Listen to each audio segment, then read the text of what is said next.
taking away your right to a secret ballot vote. This is a Gestapo tactic. This bill should be called the Anti-Free Choice Pro-Slavery Bill. Card check now dead? Card check is out. They may have to find some other way to make union organizing easier without taking away the secret ballot from workers. The 30-plus Obama appointees that are known as czars. 2 economic czars, an education czar, energy czar, food czar. Now at the helm of a shadow government. Is this a shadow government? There's almost a shadow cabinet that's being developed.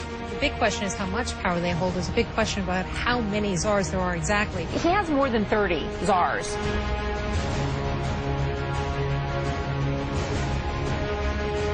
The controversial group Acorn under more scrutiny today. A radical left-wing group accused of massive voter registration fraud. These are the brown shirts. And so it is toast, burnt, finished, kaput. Will you miss them? We have radicals in the White House. Oh, we haven't even begun.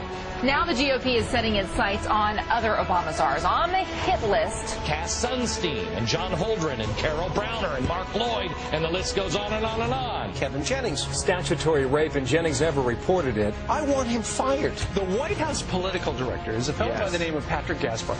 And he apparently has been in bed with Acorn. Sounds like Acorn has somebody on the inside of the White House. This is his army, SEIU and Acorn. SEIU, Acorn, and Obama, branches of the same tree.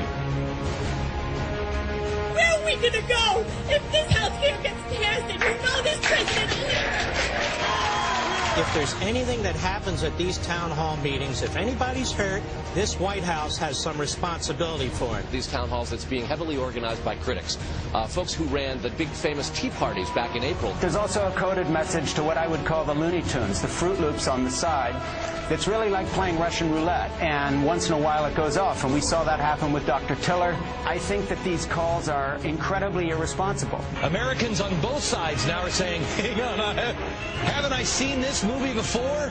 Enough! Whipping activists into a frenzy, comparing President Obama's health care plan to Nazi policies. Obama is asking citizens to rat each other out, like Hitler did. He's just like Hitler.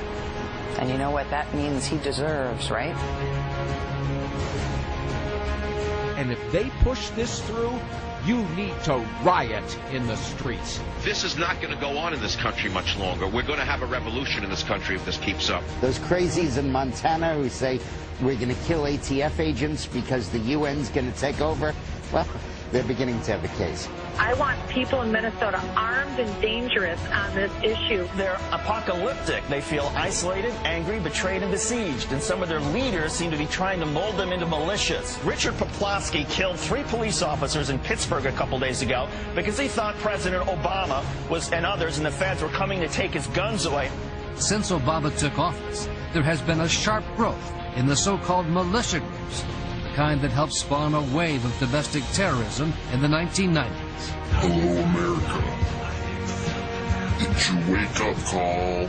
The president has, in effect, triggered fears among fairly large numbers of white people in this country that they are somehow losing their country. There are those who claim that he was born dumb in a different country. I hope he fails. This guy is, I believe, a racist. He seems to have, it seems to me, some malevolence toward this country which is unabated. Are we really one step closer to the United Socialist States of America? Why does the president have so many Marxists, socialists, radicals, and a self-proclaimed communist advising him? Your wife famously talked about the vast right-wing conspiracy targeting you. Is it still there? Oh, you bet. It's as virulent as it was. I mean, they're saying things about him. You know, it's like when they accused me of murder and all that stuff they did. The vast right-wing propaganda machine is not shrinking. It is growing. The conservative media is winning now. They're winning. They're damaging the President of the United States. And there's other stuff coming down the pike.